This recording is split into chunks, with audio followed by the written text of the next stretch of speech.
Oh,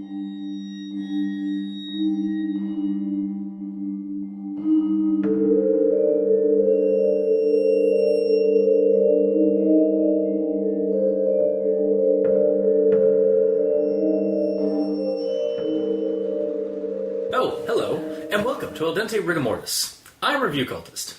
I'm Mikey, the E stands for evil. And I'm the gamer in yellow. And we're here to discuss those internet stories most creepy and most pasta, and be critically silly doing it.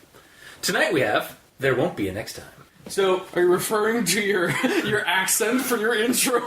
There won't be a next time. I don't know what you're talking about. Oh, okay. I'm very confused now. Yeah, we're doing There Won't Be a Next Time by Crickshaw on creepypasta.wikia.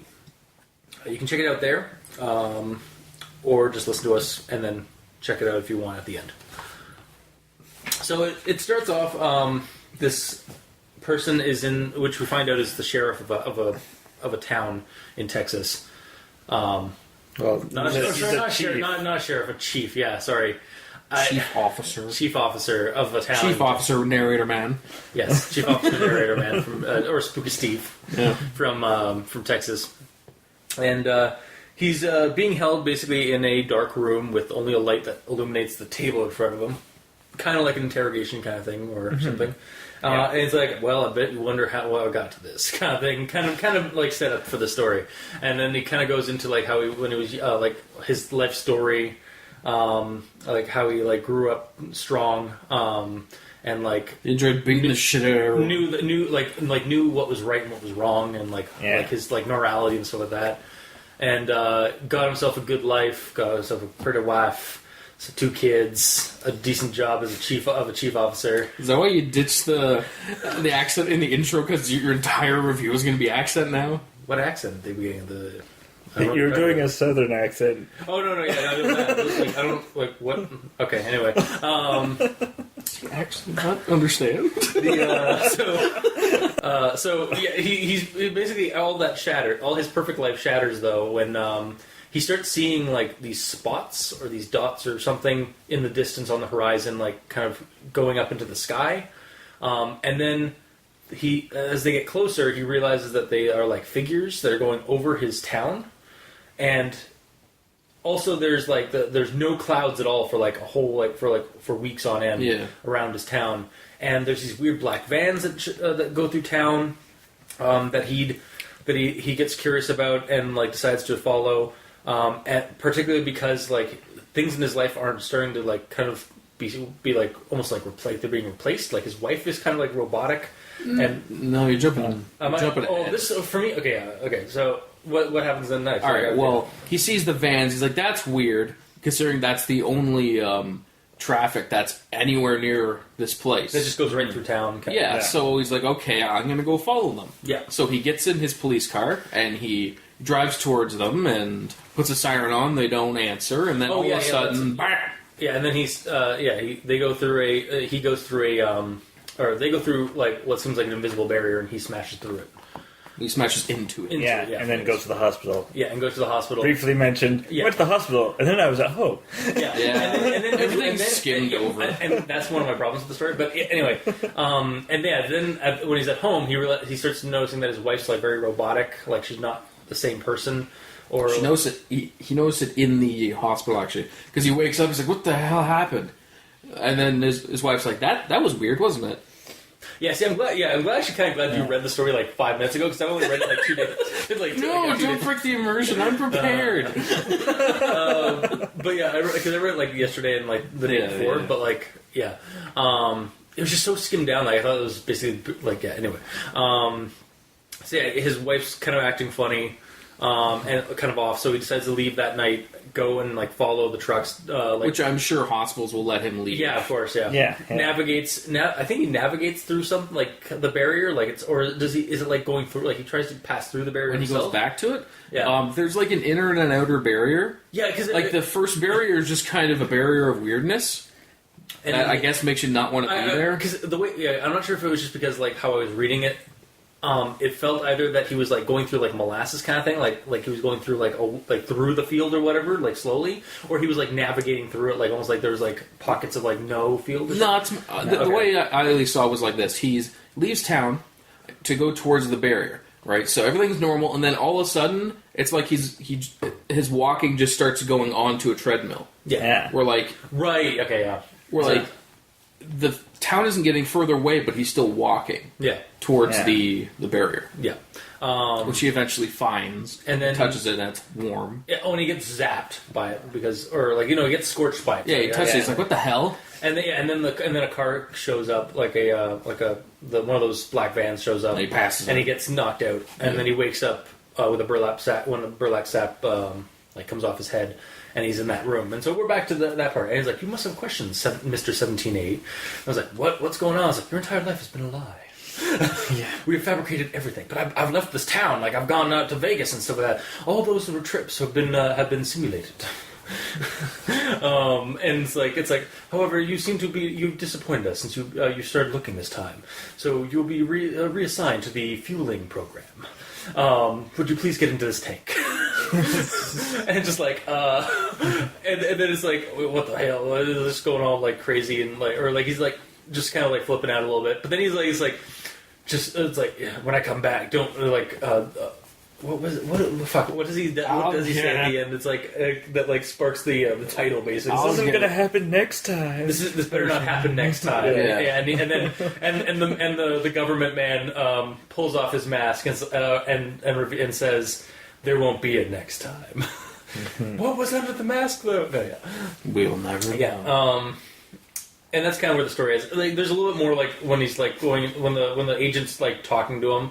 Like he drops like a folder down, like basically his entire life. Oh yeah, obviously. So that, Yeah. like, there's revelations and stuff like that, but like, I guess I should go to my notes on this one. Yep. Because that's basically the end of the rundown. And I'll just start with a quote. Of course, I knew what I had done to be here, even though what I had done was cruel. I didn't know whether I was going to be rewarded or punished. One thing was only sure in my mind at that table, in that dusty, darkened room. I was a dead man. Okay, so first off, I think there should be... I don't know if the semicolon, which is... I knew what I had done to be here, semicolon, even though what I had done was cruel, comma, I didn't know whether I was going to be rewarded or punished. Period. I think that semicolon should just be a period because it kind of, again, it's kind of like a run-on sentence or like a longer sentence. Well, I don't like semicolons to like add a secondary little part I guess of so, it yeah. into it, Yeah. but it's also not really necessary too much in that situation. I guess. And semicolon is a continuation of the thought. I get and But so are commas, aren't they Yeah. technically? But that makes it run on. but semicolons actually give you a bigger pause than a comma, so you can actually breathe if you're reading it. No, okay. yeah. So Because you're like, why is a semicolon there? I don't I understand. guess I'll also like address this thing because it was farther in my notes. But I don't know. I just felt like some of the hyphenation like was just period. Like just make these smaller sentences. Like I could have done without like some of the hyphenation. But that's I just like personally like when I was reading it, I was like, yes. And continuing on. Anyway, continuing on, based off of that sentence. Do you know what he did that was cruel? I have that in my. I have that because that's so. First off, so that was first off my grammar Nazism. But then secondly, if you're sure you're a dead man, then aren't you being punished unless you feel death is a reward to your existence? And I mean, based on what his life has been like, I think it would be more of a punishment than a reward because he's been living a pretty awesome life, apparently. Also, I didn't. One thing was only sure in my mind. I think only one thing was sure in my mind. I think is what should have been. Yeah. And then thirdly is, what did you do that was cruel? And that's never brought up at all in the story. Absolutely nothing. Like he's like, it's brought up, Been a and then bad like boy. as I read the story, like it's like you did nothing cruel. Like Yeah. you investigated, but like there was no like cruel parts of the investigation, no interrogations or anything like that. You were literally just you left home. Like in the dark of night, that's about the only like skeevy thing. Unless he's actually accepting that his alien overlords are his boss, and because he went against their wishes, that was cruel. I don't know, maybe. Or maybe it was cruel leaving his wife with the 2 kids while he investigated. Yeah, maybe. He's a robot. Whatever. Yeah. Oh yeah, they did say by the end that though, like his wife and kids were even an illusion. Yeah, they were like They were- fabricated. Yeah. Yeah. Yeah, like. So we're all in agreement that he did nothing cruel in the story at all. No, he's fine. Yeah, he did Yeah. nothing wrong. The other one is here's another Aside from quote. being the story. Here's another quote. It felt good, the type of good you feel after winning an award or flying over the moon for the first time, as opposed to the second time. Well, And of also, course. what? Is that like Well, Haven't you flown over the moon it's- recently? no? fly over the moon, and it's just Or isn't being it happy. Fly me to the No. moon. No, I looked it up. It's just over the Okay. moon, It's just like it's Is a term being phrase. happy. Okay, like overjoyed, essentially. gotcha. So It's old timey talk. yeah, Oh, okay. Which makes sense because the guy is like, well, his dad, and so like I think he based on grew up in the childhood- 30s. Yeah, in the 30s. So yeah, that makes sense, I guess. What was the other one? Oh yeah, so here's I have a bunch of. Oh yeah, so this one's just basically the hyphenation because there's like a lot of semicolons and commas in this like 2-line paragraph or 2-line sentence, like at least 4 or 5 commas and like 1 or 2 semicolons. And the way I like would have done it, I think honestly, was back when I was young. I got more than just a slap on the wrist. Don't get me wrong. I got that at school, but it was the real punishment that awaited me when I walked home. I just think there should maybe have been like a period either like probably where that semicolon is. So maybe it doesn't need that. Maybe the hyphenation thing. Maybe I'm just being overly critical about that. Let me say this: you read that pretty easily. Yeah, you that's didn't true. stumble. You didn't have to go. When I read it the first time, I was like, like, Yeah. But I guess now it's There's okay. some sections which are kind of. All right, I'm willing to just say that was just like that was a fault on my end, like for the periods. So you're a robot. I knew it. Faults all around. Beep boop beep.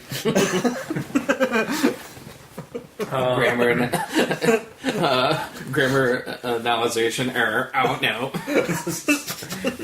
Faulty coding. Anyway, I have another quote. Like I said, I chose to grow up strong, not smart. Other than my exceedingly low IQ, I had taken the physical training fairly well. Okay, so again, first off, so the low IQ thing, like this story seems written well enough, given this character's apparent low intelligence level. However, as I kept and the reason I say that is because at the beginning of the story, when I was reading this, I thought this was somebody who was writing first-hand account, not basically an inner monologue kind of thing, which seems to be what it actually is. It's just a character's inner monologue kind of thing. Of course it is. It's set up like that. The first sentence. Yeah, I know. For some reason, I just went straight. I don't know, like, and this is actually something I'm usually an advocate for, like found footage stuff or like first person perspective stuff. But I don't know. For this one, I probably could have done with it just being a third person story. Like just a personal preference. I think for this story. But you read it as that even. I literally went through 3 stages. Like at the beginning, I was like, all right, so this guy's like writing this account down. Like he's like, well, what happened? And then about halfway through it, I was like, oh, this is an inner monologue kind of story. And then by the end, I think I even mentioned it in my later notes again. The character like kind of comes to like basically his memories of his life up to this point basically come to an end. Like he either forgets or he gets killed off at the end of the story. So who told this story? I just like I think it would have been just as strong, or it would have been just as strong or stronger if it had been a third person perspective story.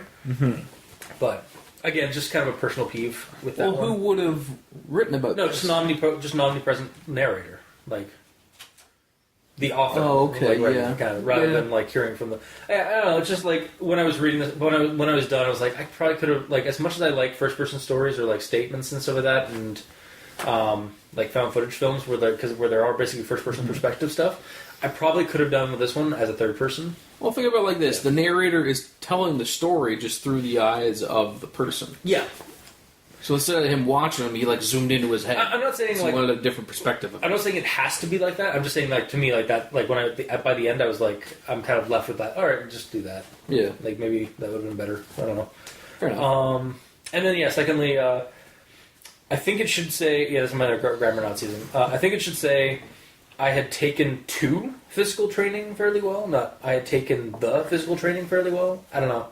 Again, it was one of those things where, like, when I read it in my head, it sounded better, like, or it sounded like that sounded off. So, Generally speaking, throughout this story and a lot of other ones, there's always a section that you read in. It's just a little off. There's always easier ways to write it. yeah, but that's what we're Again, but also it's easier ways that I would read it, or easier ways that you would read it, not necessarily the way that the writer would read it, or someone else. So. It's all open to interpretation. Yeah. Okay. This one though is let's see if this one's fairly. This one's actually grammar Nazism too. They flew right over me. Yeah, they flew right over me, over our entire town, as if we were just an obstacle in its way. I think it should be their way. Yep. Okay, so that one's actually an accurate one. Like that one's actually legit. Because there's multiple. Yeah, it says it starts at the beginning, they, and then it says its way. And it's like, yep, it's they, not it. And then so an obstacle in their way. Yeah. Yeah, and then we have the town had been nearly unnoticeably sunny in the past few weeks. Okay, so when I first read that, I was like, what the, what does this mean? I know, like later, like in like the next couple sentences after that, it felt like, or it's basically just describing that like the town had no clouds in the sky, and so it was particularly sunny. But it just like the town had been nearly unnoticeably sunny the past few weeks. It just sounded really clunky when I read that. Unnoticeably sunny. Nearly unnoticeably sunny. Like it was a really hard one. I think if anything, it's just kind of a clunky sentence because of that. There's a word or two that should be in there. Yeah. It's unnoticeably, like... Nearly unnoticeably sunny. Yes, which is... but it's more like it's near unnoticeably, like, awkwardly sunny. Or like, continuously sunny. I'm going to take a walk into the not uncursed woods. Like... Well, it's just a clunky way of trying to say there were no clouds. Yeah, when really, like, you could have come up with a better sentence. All you have to do is put continuously in there. Yeah. So, it's... Sorry, what was it again? The town had been nearly unnoticeably sunny in the past few weeks. So, nearly unnoticeably continuously sunny. So, the near... No, it's sounding like it's making it more difficult, but it's not. Okay. It's because nearly unnoticeably... Okay, so that means, like, there's something off about it. But you can notice it, but just barely. And the thing that you're noticing just barely is the fact that it has been continuously sunny. Yeah. I agree the entire sentence is weird, but either put that one word in it or rewrite it to make it simpler. Yeah. I agree with you. Yes. And again, like, he does go on to say, like, explain that sentence. Yes. And at that point, though, if you're going to explain that sentence, maybe you should go back and rewrite that sentence. Like, just a suggestion. More grammar Nazism. I went on for the rest of the week with highway traffic being nearly non-existent. I think it should be I went on about the rest of my week, or the rest of the week, not for the rest of the week. No. Again, it's one of those things where, like, I read it and I was like, that doesn't sound right, like, in my head. And so I was like, it should be better if it was about the rest of my week, because he went on about the rest of his week. Because he was out and about? Yeah. Oot and a boot? Yeah. Mm-hmm. Out and about. No, oot and a boot. You're right. But yeah, that's open to interpretation. Just trying to help them translate for our American friends. Oh, of course, yes. Because actually, I've been told by the folks at the Dog of the Ugly that we have a noticeable accent when it comes to about or bouts. No. Yeah, apparently. What you talking about? Yeah. Jeez. You hoser. There's hosers out there. But yeah, anyway. And then there's this next one. It's like I would have left alone. I would have left them alone. Hell, I wish I did. I wish I didn't follow them. God damn it! I wish I hadn't found out what happened to our town. This seems either like a red herring or of a sentence, or to me, again, time of me writing this editing, or these notes, or just simply misleading. Because as we learn, the town and the guy's whole life were all fabricated from the start. There never really was a town to have been changed. It was always like that. Now, perhaps simply change it to, I wish I hadn't looked any further than I had. Would have sufficed. At that point, like it just seems like because he goes on. It's like I said, God damn it! I wish I hadn't found out what happened to our town. Nothing happened to the town. It's always been the same. It's just I wish I hadn't discovered my town's dark secret, or I wish I hadn't found the town's big secret. Maybe that would have been another. Because you find out he's the focal. It's like the Truman Show. He's the focal point of the entire existence of that town. I know, but if you say too much there, you ruin the twist. That's true. That's what I said. I wish I hadn't. I wish I hadn't gone as. I wish I hadn't looked as deep as I had. Maybe and that's just that whole Also, within regards to the whole investigation he does do in the middle of the story, it was incredibly short and didn't really allow the payoff at the end for the revelation that happens at the end, where it's like, oh, your whole life you've been reveling too much. Obviously, the whole middle section should have been maybe a couple paragraphs or even a few pages long. I wouldn't have read it in time. Well, that's for the show, but for a reader. I feel like it would have been better to kind of slow burn a little bit the investigation of have not don't just skim through the sky is super clear and there's these weird spots that are actually people flying over my head that nobody else seems to notice, and my wife's acting really weird, and there's a barrier, but that's all skimmed in that middle section in a couple paragraphs.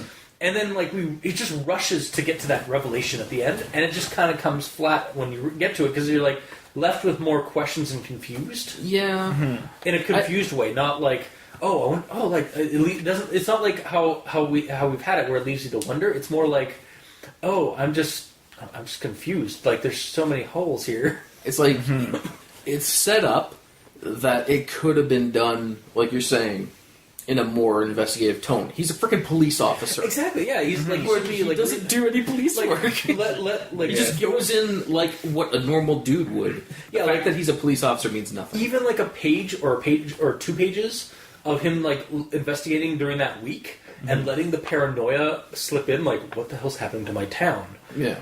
That would have been a good build-up for what happens at the end. And then... But yeah, the middle journey aspect of this from point A to point B just gets too skimmed to really be effective for the rest of the story.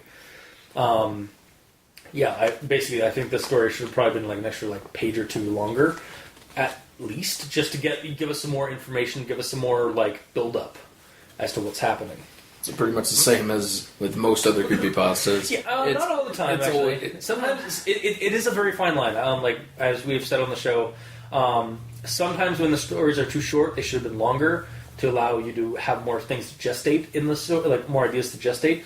And then when the stories are too long, though, you kind of start getting filler, and that you got to cut out. Got to cut out some of that fat. So it is always a fine line with story. And not just creepypasta, that's story writing. Oh yeah, for sure. I don't know if I've ran into that where there's just too much filler. We haven't really come across a one of those longer glut stories. When you've been on the show, we've had a couple, at least back in the first 2 years. I think we had really long ones that were this really was just too long for its own good. So maybe our Patreon supporters will find that episode in the near future. Yeah. When me and Mikey get to that part. Yeah. Yes. Which one is it? Do you remember? Super long. I honestly can't remember them. I think probably. It's probably the multi-parters, honestly. Not the. There's actually one really good one that because every parter was had a beginning, a middle, and end, and then it just kept going. Like it was a serial. It was almost like a serial, like a series. Oh, okay. And Honeycomb? then, huh? Which one? Like Honeycomb? Yes. Wait. What? Honeycomb is a brand of cereal. Yeah. Oh, god damn. You're like, yeah, it is. You're right. I'm glad you know it. What? You just rolled with it. Like, That just happened to me. I was like, wait, what? We should have went with Lucky Charms or Sugar Crisp. Yeah, People would have probably. gone on earlier. Yeah. Yeah, but like, I like that one was like pretty good. That was actually one of the longer ones that was really good. But like Godzilla 2000, or no, sorry, not Godzilla 2000, the Godzilla NES. Which were you on that one? No. Excellent. You guys have to do that one. I'm sure we will. That's an 8-chapter story. Oh. In one episode? That's like our 100. I think that's actually our 100th episode, or like close to it. Was it one episode, or did you break it It was up? a two-parter. We had Matt from the Drug of the Ugly. Okay, that'll be fun. But anyway, back to the story at hand. Yes. I didn't understand it. I didn't understand this at all, and I felt the more I was in this room, the hotter it's become. The hotter it was becoming, I think, is the better way to say that. Yep. But Yeah, I Is have he- that noted. right at that point, is it? Okay, hang on. That's Let near me read that story again. I didn't understand this at all, and I felt the more I was in this room, the hotter it's become. Yeah. It's just Yeah, it's yeah. a tense thing. Yeah. It is, and I have that noted too, Regardless and of that's near the tense, end. I believe that's written wrong. Yeah. Yeah. And then I'm just going to leave off with, "There won't be a next time," he said as he slowly took off his mask. So, was this robots? Aliens? That's true, because he was Demons? talking to a dude, and he he didn't. removed his mask. And but Yeah. he did So make it was- remarks saying apparently this it was thing a- has a mask on. or it's like, is it like the Mission Impossible mask where like it's so Oh, the rubber mask. Yeah, or it's so Tom realistic. Cruise. Yeah, exactly. Like, oh god, it's Tom Cruise, or the villain from Mission Impossible 2. Well, this story had issues where the things weren't revealed right away. Like, that mask probably should have been told when it's explaining what this guy looks like. When he showed up, it's like I couldn't really tell. Like, there's something off about his face, and I don't know if it was because the lighting in the room and stuff like that, Yeah. like that kind of thing. Yeah, Yeah, and then, Or even if he just explained, if he just described him having a normal face, that's what his face looked like, then him taking it off as a mask is like okay. But Yeah. like for all we know, he could have been wearing a metal mask the whole time. exactly. Yeah. Yeah. I have no idea what this guy looks like. I assumed it was a guy with like it was just a suit? It was a G-man, like Yeah. with aviators and stuff like that. But again, we never. assumptions. Yeah, exactly. They make asses of you and me. But yeah, and like I said, like I've said in the past, I like zinger endings. Like I don't mind Yeah. like it's like and but who was phone kind of thing. Like I don't like that kind of thing, or like where it just like ends and like leaves you to wonder. But this, like I said earlier, this story doesn't really leave you to isn't there long enough to let you wonder. You kind of left more just confused. Yep. And like I'm left with a bunch of questions that just kind of just get, and mainly just because the revelations, like there's so many things in that revelation that just get dropped on us. Like I could probably live without not knowing like oh, his wife was acting funny. Well, that actually connects to his wife was acting robotic. Hey, it's November, guys. Relevancy.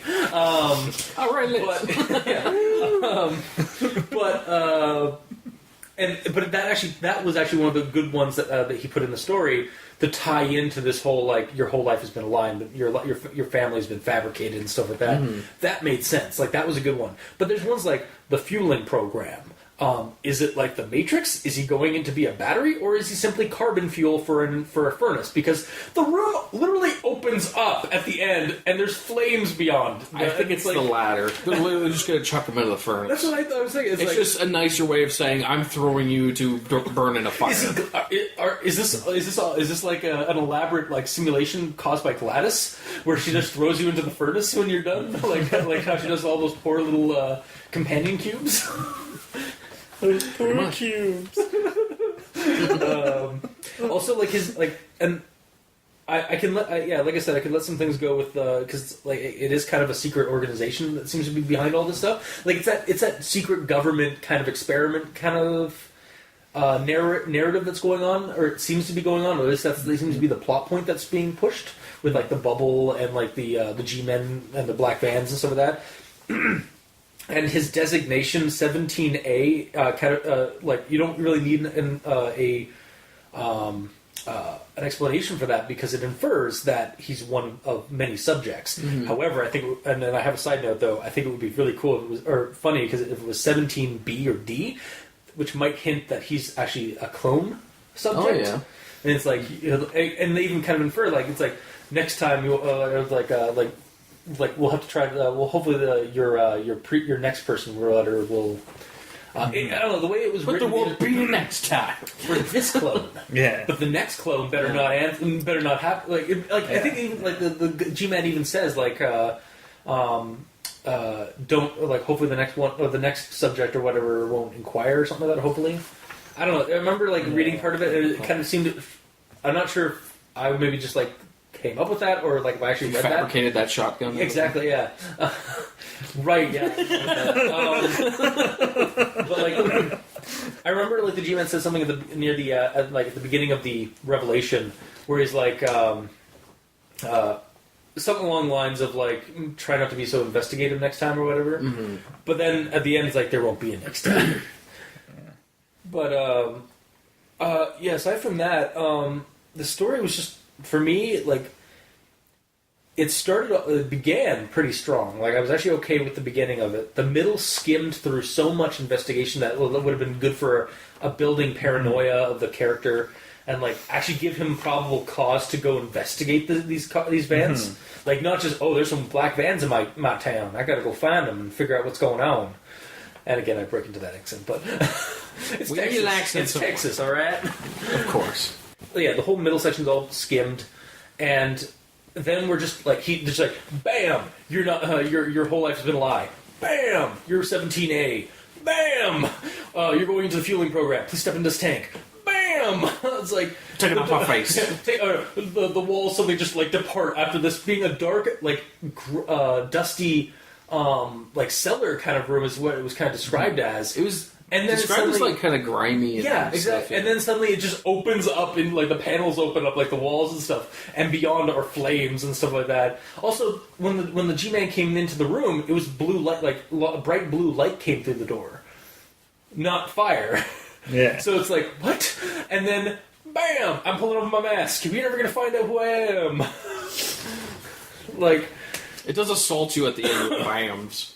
Yeah. You're right. Like, and it's one of those zinger endings that is done poorly in that I'm not really left, like, wondering, like, ooh, this is really cool. Like, oh, what? It could be this, it could be this. I'm just like, what?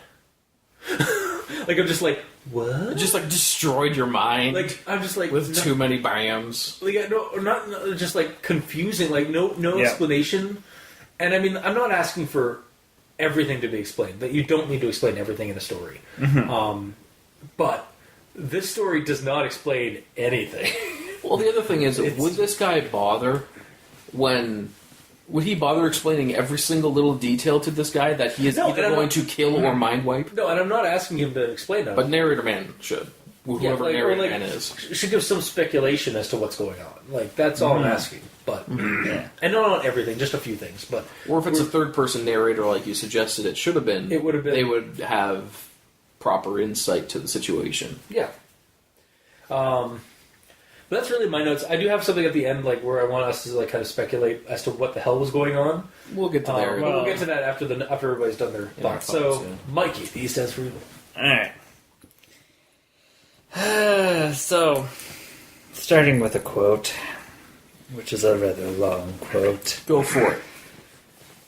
So, this is after he's had his run-in with the barrier the first time.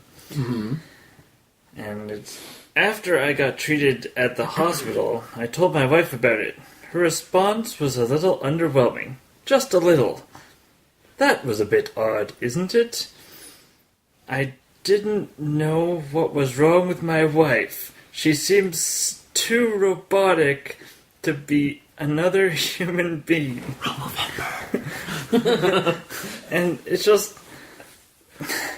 Okay, you've been married how long, and you have kids. Yeah. She just wasn't that interested in the story.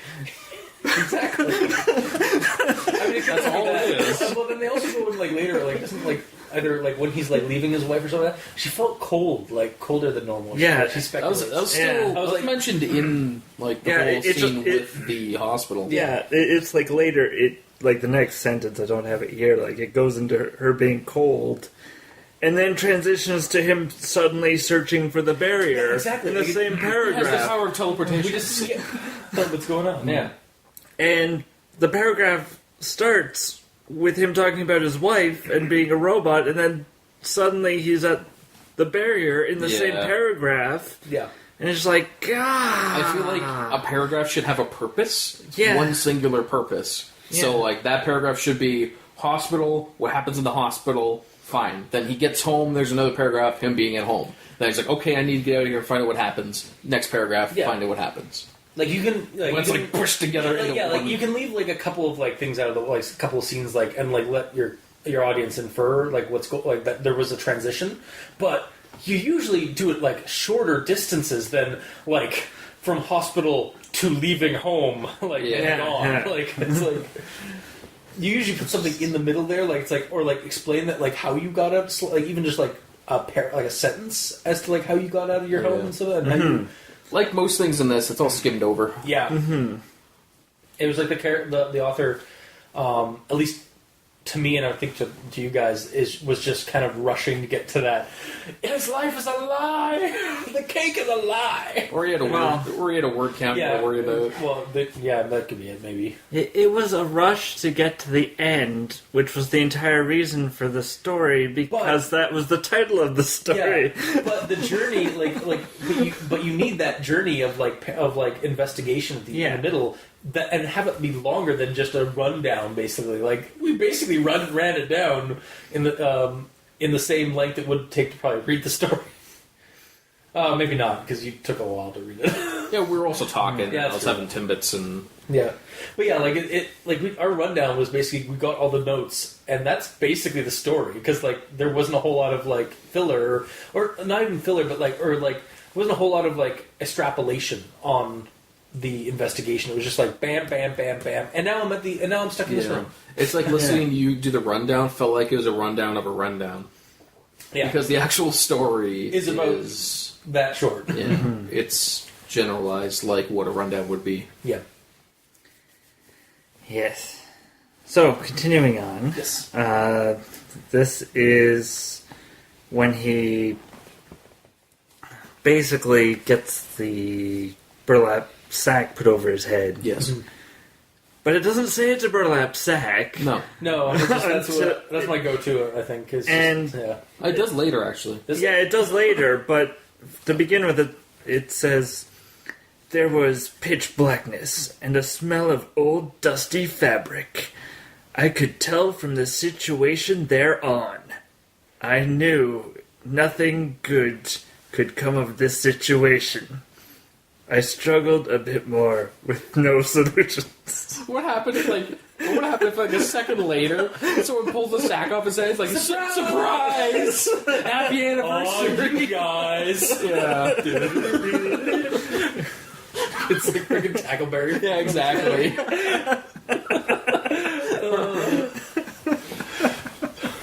So right there is at least one very positive outcome of that situation. Yeah. If someone's just pulling a prank on you. Yeah.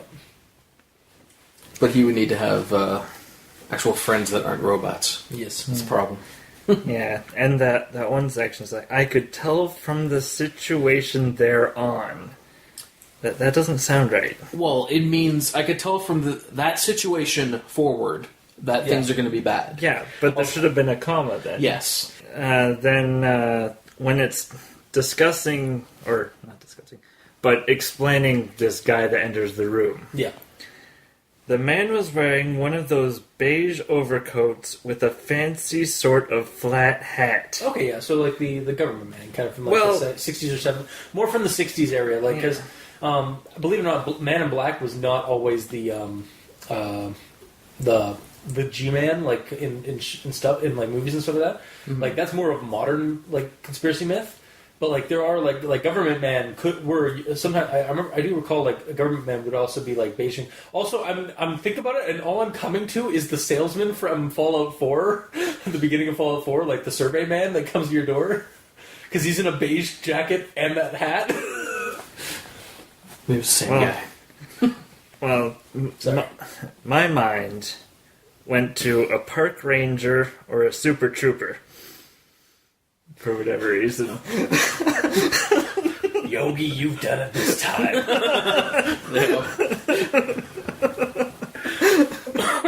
It could be like a Texas Ranger. Walker. Yes. Well, his name is Texas Walker. Walker Ranger. Texas Walker Ranger. I walk everywhere. I don't care if they're getting away in a car. I'll walk. Walker, Texas Ranger. But yeah, no, it's like honestly, the costume, like to me, it seemed like a government official of some kind. Which when you say flat hat, is it like the old like Russian kind of like no, like I think Urumov kind of hat? Like I don't know what kind of flat hat it's talking about. It's probably it's not quite a fedora, I think, but it's like it's kind of like a small, like a flatter fedora that they used to wear. Or it could be one of those like those government, those like officer hats that they used to have, like maybe like like the police officers like from Police Academy, how they have the army flat exactly flat tops? Yeah. I'm thinking that I was thinking kind of like that. Well, I was thinking more Smokey the Bear, flat top. Yeah, like flat brim. or like what? Yeah, that's what we're talking about. What's the ranger from Jellystone Park's name? Or is it just the ranger? He has a name. Ranger Google. Something. Ranger Google. It doesn't really matter. But yeah, I kind of like that. It's not I relevant to our can discussion. also think that kind of hat too. Yeah. All right, and then Either way, like most things, though, it's skimmed over, not perfectly. Yeah, exactly. Yeah. Not perfectly described. yeah, and then another quote. Oh, great. That was a bad one. He gestured toward what the envelope. What the envelope, indeed. What's the envelope, man? Is it like is that new slang or something? This is the, Kids these days. I missed that one. It was like so bad. I just probably like mentally skimmed over it. Yeah. Reading. At that point, we checked out of this. What the envelope? Wow. And then WTE. I know, right? anyway, and then my last quote is, you have been chosen from our billions of other little projects to be put into the fueling program, and thus you will be proceeded into the tank. Proceeded into the tank. Yeah, Processed? I think it meant processed. Yeah, but it's proceeded. I will accompany you. I will go first, and then you will accompany me. Mm-hmm. I will proceed you. Yeah, no, that definitely has to be processed. Alright. And, yeah, that's what I have for quotes. Well then. Now, the thought process for this story, I unfortunately read half of it and then continued to read the other half later. I sort of stopped when it said something along the lines of, everything was fine, and then the Fire Nation attacked. I think it was like the part was like where he's like everything was my life was pretty good except for when this week happened. Yeah. The Fire Nation was clearly those people rocketing across the sky. Yeah, of course. I figured that was a good stopping point, and then I continued reading onward. And then the first mention of robot, Yeah. it got me thinking, it's like, is he a robot?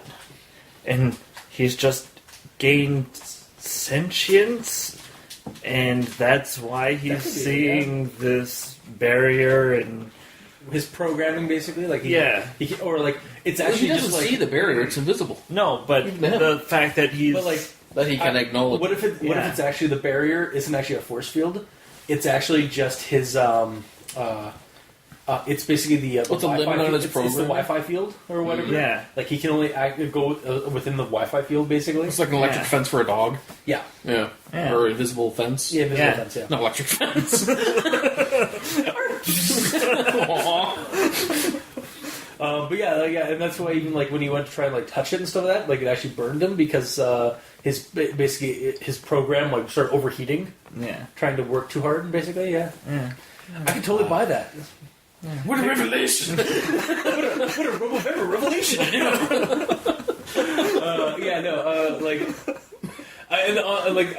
This story was actually chosen for Robo-Vember originally. Like, I asked one of our friends, Matt, from to see if he could find any stories for robots and stuff like that. Because again, like creepypastas with robots are like we're scraping from the bottom of the barrel like for them this year. So like next year, if there's like one, I'll be happy. Yeah. But So any writers out there, please. Oh, Yeah. good writers. Please. Okay, all writers. yeah. Like it'd be nice if it was some good writing, but we'll be the judge of that on our opinions anyway. Yes. But yeah, so like this one was chosen, and I was like, at first I was kind of worried. He's like, I don't think there's anything like robotic about this one. And then the wife was robotic. I was like, yes, met our quota. One robot was mentioned once as a descriptor. It's fine. But yeah, like I like that idea though. Like if it was that. However, as I read it, I was like, this could also be aliens. This could be a secret government organization. This could be demons, apparently.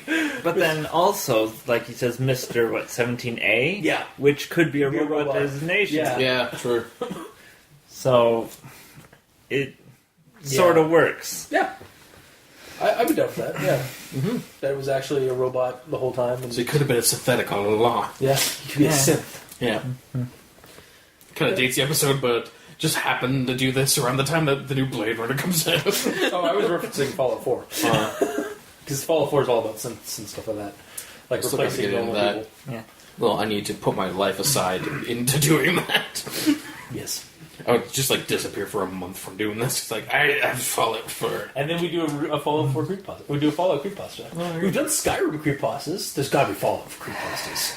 Listeners, if you're out there, please send us suggestions for Fallout creepypastas. I will torment them with them. Now. Alright. And then I'll save the rest for my recommendation and your discussion. Yes. Already done. Even though you kind of partially put your own opinion on what was going on the whole time. That's what we do. Yeah. I'll just save it, but alright, whatever. We've only gone down. I'd have more. Alright, Don't cool, worry. cool. We've only gone down 1% this whole time. Alright, Oh, cool. no. So there's never a rush Alright. on this. Okay. Unless I'm at 1% when we start. I think there's a rush. Yes. Alright. Well, as soon as I started reading this, I had a feeling I was going to be in for a bad time. First paragraph, first sentence. The quote is, the darkened corners of the room were emphasized with the low swinging light that swung overhead. Okay. Low swinging light that swung overhead. Yes, that's the first sentence. So, Maybe low swinging light that hung overhead. That would be a little bit better. But sorry. that's true, actually. I didn't pick that up, thank you. You're welcome. But my problem isn't with the swinging. Okay. My problem is the fact that it's saying that, the light would be emphasizing what it's illuminating in the darkness. It wouldn't be emphasizing the darkness itself. No. The darkness emphasizes the darkness. Right. You do know what that sentence is trying to describe, though, right? Like it's Describing that it's a dark room with a light in it. And the only thing that's being illuminated by that light is the table and Yes. like everything. Okay, yeah. I understand that. It's trying to set like a dark interrogative mood. Oh, I know, but it's saying that it's emphasizing the darkness, but the light would be emphasizing the only thing you can see in the room. Because the light is contrasting with the darkness, it's actually making the darkness seem darker.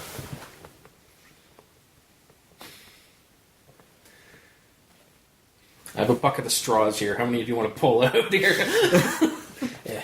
Well, yeah. But I don't know. I just felt that was weird. Okay.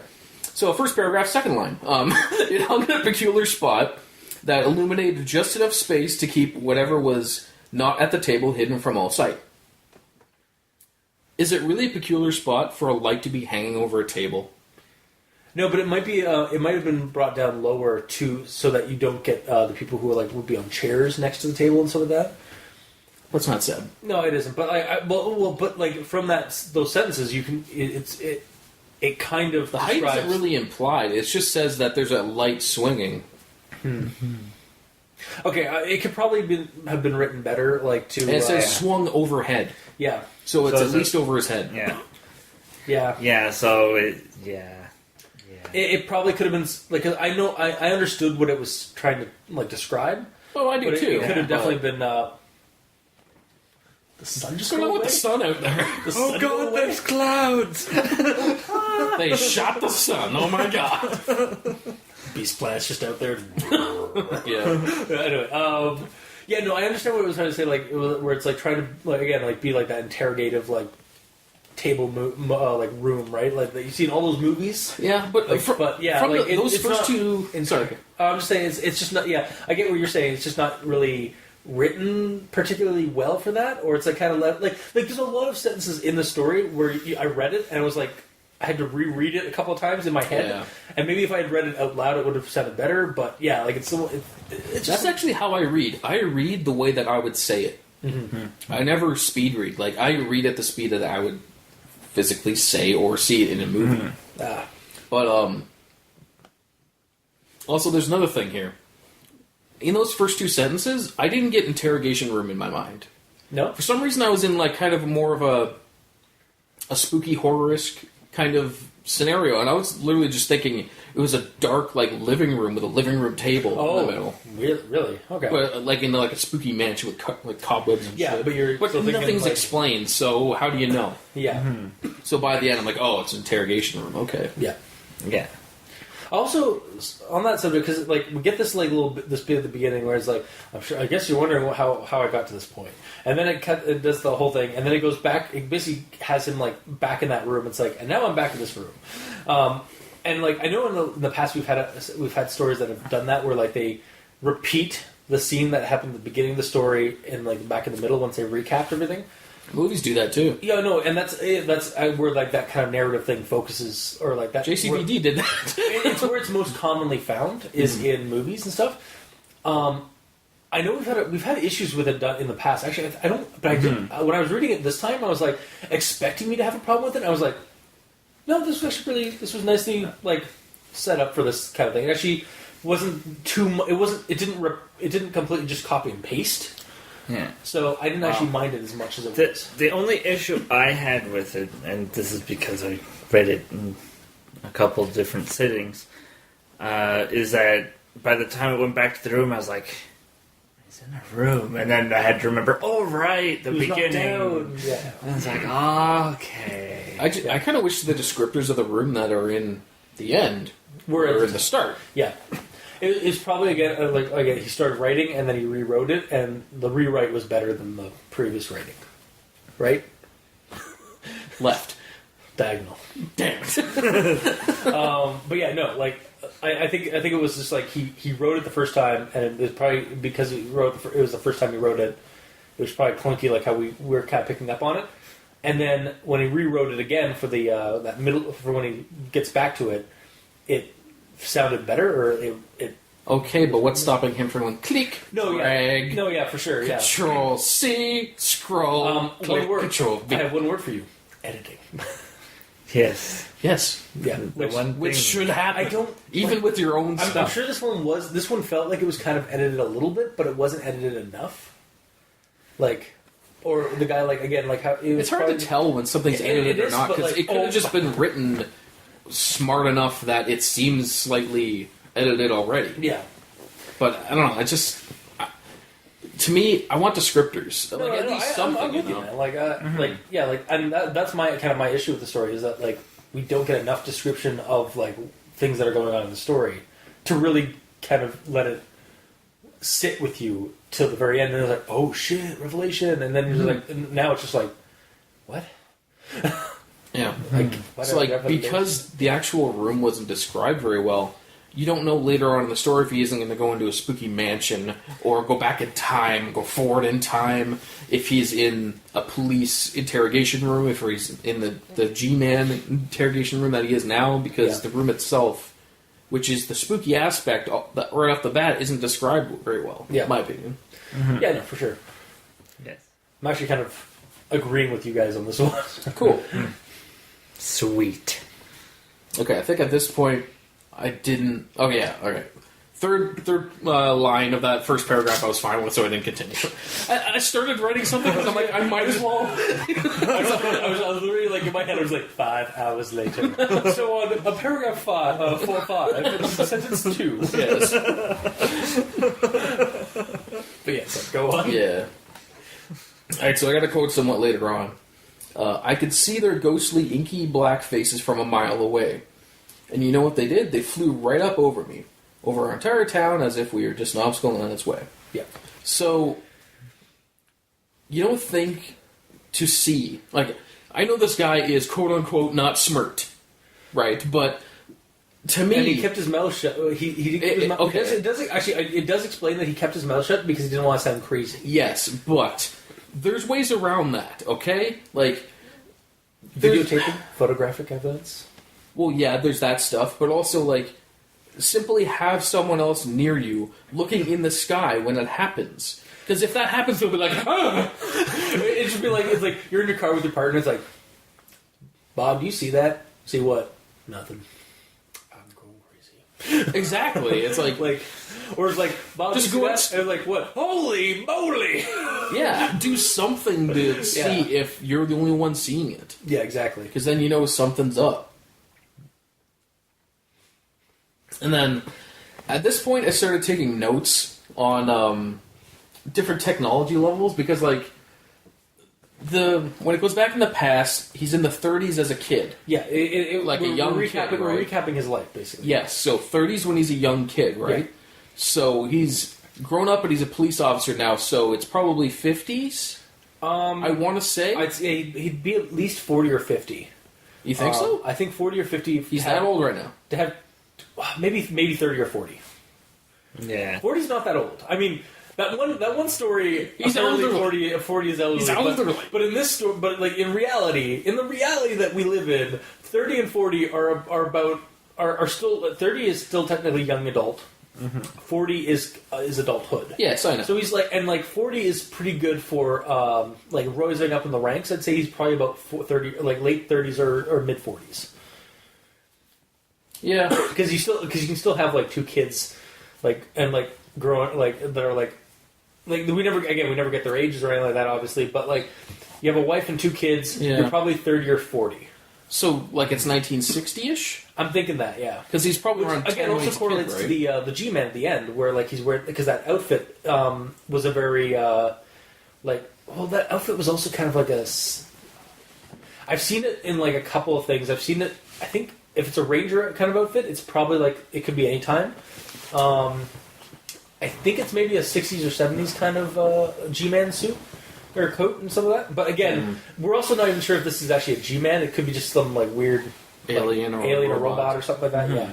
But either way, throughout the whole reading of the story, I had no idea when this was actually taking place. I'm honestly with you too, because reading it, I think I just kept assuming it was modern, even though I know that was wrong. Yeah. Mm-hmm. I was just constantly stuck in, like, what year is this happening? Because what first year thing is it? Yeah, because the first thing where I'm like, wait, is when you mentioned highways. Yeah. And I had to Google, when did the highways start showing up? And apparently in 1956 they started showing up. Yeah. And then you start talking about police. I'm like, okay, when did police start happening? Okay, that's 1838. That's a long time ago. yeah. And then, the term police, compared to sheriffs and all that. Or chief, or... Was it Chief Officer? I didn't look that up. And then he starts talking about weather forecasts. I'm like, okay, when is this actually happening? Weather forecasts started in the 50s, apparently. Yeah. And then vans. I'm like, okay, are they minivans? I don't know. If they're black vans, and like black vans really weren't a thing. Yeah. That's one of the big things, because black vans really weren't a thing until the 80s or 70s. Yeah, look that up. Like the first standard ass big van was in the 60s in America. So and then minivans were like 84. like I'm drawing a lot of like this could also it would make no sense, but it could also be something in like okay, so he was a kid in the 30s. Like, Yes. I'm thinking bare minimum 10. Yes. In 30. So in 30s. So we'll say 35. He was 10. Does it actually say 30 or 30s? I think it just says 30s. Okay, so 35. He's 10. 45, 55, 65, 75, 85. So he's 60 in the 80s. He's 50 in the 70s, and he's 40 in the 60s. So it's 60s. So it's got to be the 60s, but like all the art, I'm kind of with you on this because all the hints of like the black vans, the coats, the other things that the descriptions. I don't think I was actually so much thinking the modern time. I think I was actually thinking more of the 80s because this is a lot of ET like government cover up kind of stuff. Like this stuff out of like a Spielberg film in the 80s or in the early 80s, maybe mid 80s to like late 70s. Yeah. But it clearly feels like like this guy's age has to be the 60s, right? Like with this guy's guy's age, like just based off of like his family and like his the ranks and like his age from in the 30s, it would have to be like in the 60s. Yeah. So it's kind of anachronistic in terms of like technology. I just wish there was a year said, you know. Yeah, I like mean, they went to the point of saying that when he was a kid. It happened in May. We know what happens in May. Wow. I'm just saying, that is the least important. Yeah, I know, the month. I would rather know the year than the freaking season. Especially the month in Texas. Yeah. Because that's so important in Texas. Mm-hmm. Also, actually, I guess that also depends on like where you are in Texas, because sometimes, like, because I think southern Texas is more like it doesn't really matter. But as soon as you started saying that, the first thing I thought of, whenever you're in Texas, look behind you, because that's where the Rangers gonna be. Anyway, I think this episode was doomed to have that from the moment the story said Texas. Probably. But yeah, anyway. Yeah, time zone's weird. Yeah, Not but time zone, but time yeah, this one probably could have. Again, maybe some reason like. Okay, they went to the point of saying 30s in the past. So when it goes to modern time, just say, by now it's the bleh. Yeah. And this is what happens. Or like, now fast forward like 30 years. Yeah, something like boom, that. done. Yeah, it's so simple. Yeah, but the story also suffers from things happening too quickly, Well, like the crash, the hospital, back home, back to the barrier. Oh, yeah. Bam, bam, bam. So it Also has time issues. Also, counterpoint to the whole anachronism thing, because it's a simulated project by this organization or whatever, it could also be a different time period entirely. It could be the future, and they're literally just getting they're getting things wrong. But still, to his eyes, it's whatever year. Yeah, no, I know, yeah. It could be 29 for all we know, or whatever the hell. And year is 25. Yeah, but... It feels like it's the future, but it happened a really long time ago. Nice. There's no knights that got into fights with the sabers of light. Yeah. Anyway, yeah, no, like I'm kind of with you. Like I could have either used some explanation. Like the ending kind of gives you a little bit of leeway, but it's not described enough. That it is like some evil like some indifferent or evil organization from like the future that simulated this, or just give us a goddamn just give us a time. Like give us a hint as to what time period it is when he's adult, so that we can, because otherwise right now it's very anachronistic. The time is relative, because obviously, like the future people are like, obviously it's in the future, but to this guy, it's a certain year. It's 1965. So, yeah, but even though it's in the year 5000. Yeah, exactly. Yeah, like, and they've just gotten it wrong, because they have like black vans from the 80s and like coats from like the 40s or 50s. Yeah. And like, but he's living in the 60s. Like, so it's like, and honestly, that would be a good thing for that investigation in the middle. If they were to extrapolate on the middle investigations, like, wait, I've never seen these kind of vans before. Wait. That license plate say 80 something? Yeah. Makes no sense. It's 69. or like 65. And That'd be a good way to put the year in. Exactly. Yeah, no, like that kind of thing. Like have like the anachronisms be the hint that something's also amiss. Like that's another good idea for like to expand the story, to give us a little bit more of the investigation. Yeah, which would be awesome. Yeah. Are you okay, Mikey? Well, just that Gabriella said that time is relative. Oh yeah, no, I like, got that. Yeah. Yes, it is. Time is relative. That's the theory of relativity proposed by Einstein. Time is relative. Oh, is he smarty pants? Yeah, he's the smartest shoemaker I know. Oh, I bet. Anyway, okay, so all right, so the reason that he starts doing all this is because he sees the black vans and he doesn't like them. All right, so he goes after them. He's a cop. yeah. So A, he should have a partner in the car with him, and B, he should be calling this in and finding out through his sources what's going on. Okay, that's explained by the fact that A, he's racist. Oh no, he's not racist because his dad. He was actually, But he grew up in a racist family. But he vowed not to be like his dad, who was racist as shit. Are you saying he's racist specifically because the fans are black? That's why he's No. going after them? No, I'm saying that he didn't want a partner, and it would have been a salt and pepper situation. What did? Are you sure? Why would it be? Also, the way I think it would have been fine because the way he talked about his childhood and stuff about how he like would hang out with those kids, and his dad didn't like that. I think that would have been like, it was like, yeah, now it was like my dad could see me now, he'd be spitting in his grave, motherfucker. Like, and then like, because now I'm hanging, like, no, I got a partner that's a badass guy who's also black, But- kind of thing. Like, Yeah, but that would make the character more likable. exactly. Yeah. So why would they do that? Exactly. Yeah. Honestly, this character So- wasn't that hateable. No. And again, So- like, where was that cruel thing? Like, So basically, he's just saying, I'm not racist, guys, but I totally am because I don't have a partner. okay. Well, back then, did they always, like, intermingle partners? Like, you had to have a partner that was a different race than you? No, I don't think so. Then what are you talking about? It's just that, honestly, that's just a trope, though. Like, that is If this was a buddy cop movie. it's a buddy cop trope, and that's not what we're at. Yeah. So, anyways, go on. This is reality. Yeah. Quote-unquote reality. Even fabricated reality. Yeah. Like, even if at that point they explained that he doesn't have to report to anyone or call it in or anything, he just goes, like, this is my job, this is how I should do this. Saying that, as a reader, we would know that that's wrong and something's actually weird here. Yeah. Because this is a simulation and it's not, possibly not done like real life. Yeah. So that would be like a little hint to things that are going weird, and it would explain why he doesn't go for backup and call things in and look up information, all that stuff. Because he's a renegade cop. Yeah. Or because... A robot renegade cop on the edge of space. wow. I had to remember what it was. I was like, oh, robots. Remember. Anyway, continue. Gabriel Yellow. Yes. Oh, that's probably the inspiration for this. Robot renegade cop.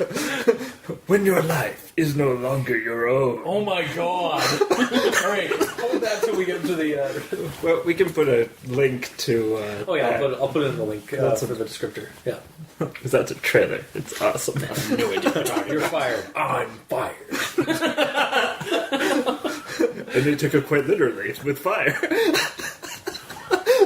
God damn it, this entire fucking... Alright, move on. Let's go. Okay. Go. I have no idea what you guys are talking about, so... We'll show you after the episode. Okay, cool. So my next point, I didn't put a quote because, like, this information is all, like, Yeah, no, there's in sometimes between, you don't like, need it, two paragraphs. But, like, after talking about the vans, I was thinking, like, so you don't want to follow them, but you followed them. Yeah. And he's saying, like, I really didn't want to do it, and I didn't do it, but I did it. I did it. I did it. Yeah. You know, like, it's just weird. Like he keeps contradicting himself. I think at that point it was like because it's an inner monologue, so he's like it's just mulling over it in his head kind of thing. Like yeah, but like it's not as like a story that doesn't make any sense. But like in the thought process, right? Like that entire section is him saying like I didn't want to do it, but I did it. Should I stay or should I go now? And then me chasing them, me using sirens, but they didn't respond. Me hitting the wall. But none of that is laid out as nicely as I just laid it out for you. Yeah. Like, when he hit the barrier, I didn't even know he was in a car. I thought he was just walking, and he went, pooped his nose, and he woke up. As if I hit a car. Yeah. As if I hit a solid wall. Again, everything's glossed over. Yeah, Even exactly. important story-defining moments like that. Well, that explains why his hospital visit was so short. He only had a broken nose. Yeah.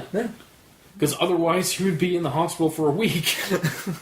Or longer, because he had what if he broke his arm or broke his face? Yeah, because it's essentially him hitting a brick wall, as if head on. Because he describes it at as chase speed. He was chasing these events. They went through. They kept going. He stopped. That would cause a lot of damage. Oh yeah, he'd be in one of those casts where he's like this, with his limbs all held up. For the audience at home, Gabriel Yellow literally just pantomimed that iconic where your leg is held up and you're all in a cast and stuff. Like a full body cast. Yeah, exactly. That was pretty funny. You're welcome. We have to draw that now. Sure, go for it. All right, so moving right along. I have a quote here. Wait, she didn't bother with this? Oh yeah, this was kind of weird. So, the quote is, this is in the hospital. She seemed too robotic to be another living being, another human. I left later that night wanting to seek answers. That, and frankly, my wife's skin felt rather cold. Yeah, so... What the hell is that last part even there for? It has nothing to do with... He was just weirded out by how cold she was. I hate how it's jumping. It's like, my wife is weird. I left to seek answers. Also, my wife is weird. Also, my wife is weird. Why? It's almost like he thought about, oh wait, I should put that in. Yeah. But he puts it in there. It's like he's writing it on a typewriter and can't go back. Or maybe what should have been is I need to find answers, why my wife's skin was cold. Yes. What the hell's going on in my town? Yeah, at that point, you're are people being replaced? What's going on? But it's never explained. It's just dropped. That little information that's dropped left you to speculate, and then you're thinking there'll be some kind of explanation in the revelation, and we kind of get it with your whole life's been a lie. Even your family's been fabricated. Okay, so she was a robot, or she was some kind of duplicate, or some kind of fabrication of some kind. But why are you just noticing that her skin is cold now? Because the illusion's breaking. Yeah, I guess so. Yeah, that can work too. Yeah, but yeah, it's just it should be done better. He's laying in bed, and it's okay, you can go now. And as I'm getting up, I'm thinking, he's wanting to seek answers. My wife's being really robotic, and then when she reached over to help pick me up out of bed, her hand was freezing cold. Yeah, it was metallic, or it was and that could also have other connotations. Is it actually a person? Is it a robot? Is it a corpse kind of reanimated kind of thing, or is it something is wearing a latex outfit? Mm-hmm. It would leave more. Is she really a lizard? Interesting she could questions. Be a lizard man, for all I know. She could be it could be from V, where they're just lizard aliens in human suits. Oh, totally. But again, we never get that explanation. Yeah, it's just there won't be a next time. Yep. So a little bit later on, after he gets to the wall, and the quote is, "I heard tires." Minutes later, and before I knew what was going on, I found myself knocked out. So first of all, what was he doing for those past few minutes? Because he went up to touch the wall, he's like, ow! Well, and then nursing his wound, oh god,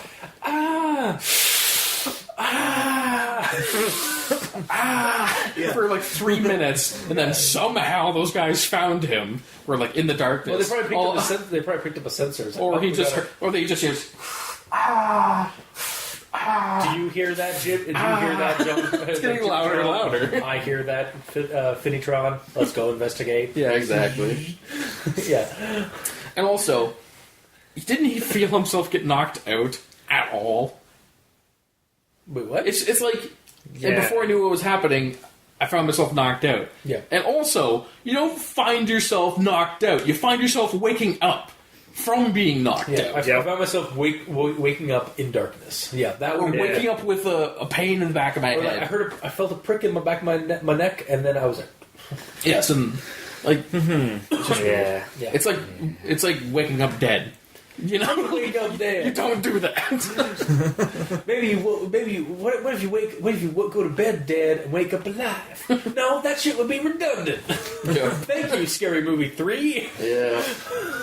I think it's Scary Movie 3. Sure, why not? We'll fix it in post. No. No, we're not watching that movie. Audience, listeners, just correct me. Oh, they will. In the description or in an email, just like, oh, it was actually Scary Movie 4. I know it's at least 3, because 3 was where they actually introduced, like, I think this 3 is when they introduced the Grudge, or, like, aliens and stuff like that. But anyways, it's a completely different matter entirely. Keep going. Is it really? Okay. Alright, so my last one is just, there was pitch blackness, a smell of old dusty fabric, blah, blah, blah. We already talked about that.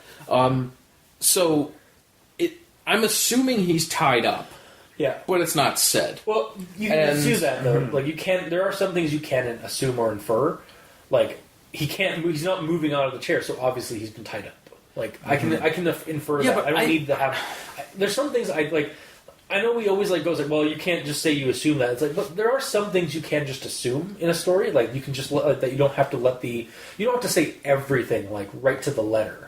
You can have some reading between the lines. Yeah, but, like, something as simple as, like I tried to get up and I was tied. Done. He did say that he tried to get out, but he couldn't earlier. And also, at that point, yeah, he's too. probably not tied because the G-Man puts a file on there and wants him to read it. So his hands are probably not tied. He doesn't get up to untie them. Does he open the folder? Or He puts it in front of him. He's like, "Here, this is for you to read." And he's like, "No, I don't want to do it." He's like, "Fine, you go in the fire." Well, he might have been tied, but had some looseness Oh, maybe, yeah. to it. Like, But again, it's a certain. sort of like if you're in a police station, you're handcuffed to the table, you have Okay, yeah, wiggle so room. you have some wiggle room. Like you're not gonna be able to strangle the guy, but you can read you can open touch documents on the table. Mm-hmm. Yeah. So it could be like that. All right, that one I will kind of give you because in this instance there is something that happens later that kind of contradicts him just being fully tied up, like how you would usually infer that kind of thing. Mm-hmm. I'm willing to give you that. And at the end of that, it does say, "I struggled a bit more with no solutions." Yeah. So in that, it's seeming like he's tied 100% up and he can't. Yeah. No. move. That's yeah. Like, But then he's able to move the folder and stuff like that and check see what's in the folder and document and stuff like that. but one thing would have been interesting is if he looked down and he wasn't actually tied, but he couldn't move. Yeah, that because he's a robot set on lockdown. That would have been creepy. Or there's some mystical force holding him. Exactly, yeah. Or again, I think if maybe to make this a little bit more clear, you could have I went to I checked my hands, they were cuffed, but there was a chain that allowed me to get some movement, but I couldn't I was stuck otherwise. Yeah. Yeah, I'll agree to that. I just think that sometimes we do blow or go too overboard with this just leaves you to be assumed. It's yeah, but I mean that you can have some assumptions in stories. It's not everything has to be black and white.